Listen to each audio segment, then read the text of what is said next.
chuan kan thil ti ante ni lovi amadu da le remruan ang zeli afama a chuan min lo thandang si ong khung ngai na a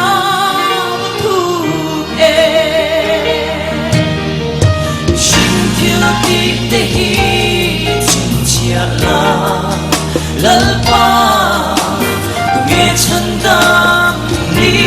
theo lệ ô lal pa là thôn lo va và thiên cô ngày sắc lâu thiên chân tia tu ring cho cả rin na chu ama fel na arwa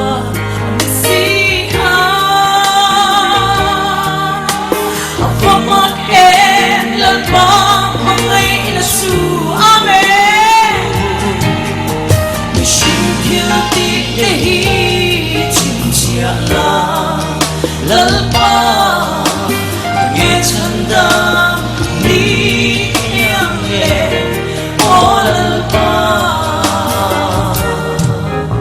imam lam ahat in en yang lal pa imare hi putura ong silo mase krista lam cho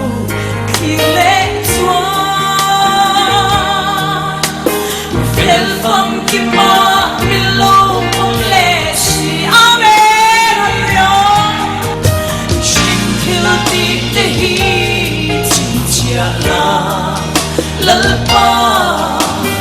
nghe chân đam đi theo lệ ô lal pa shin min ko a ting lâu ma ila chua krista rin na avanga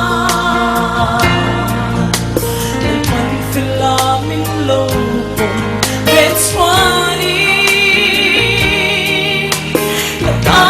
chu atong reng to ani ame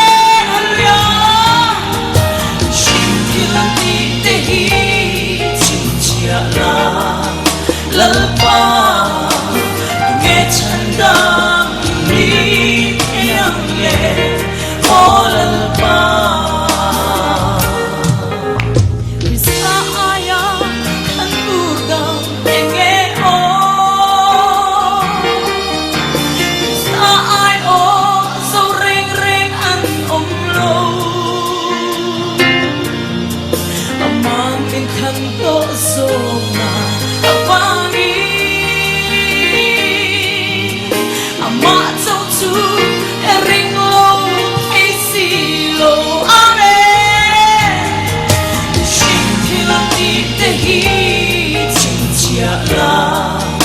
lal pa nghe chân đam đi theo lệ ô lal pa amen hallelujah lal pa